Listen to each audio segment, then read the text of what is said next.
மனிதனை காப்பதற்கே. காரியத்தோடே ஏமாற்றிக் கொண்டே பொய்யிலேயே வாழ்பவனுக்கே இங்கே கடவுள் துணையை நிற்குதடா.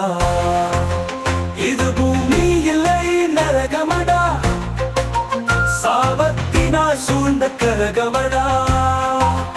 நேர்மைக்கு இங்கே வாழ்க்கை இல்லை, உண்மைக்கு இங்கே நாடு இல்லை.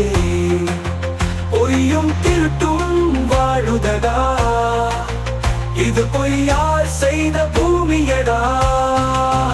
இங்கே தெய்வங்கள் இல்லை, சாமிகள் இல்லை, நல்லவனாய் வாழ்பவனை காப்பதற்கே.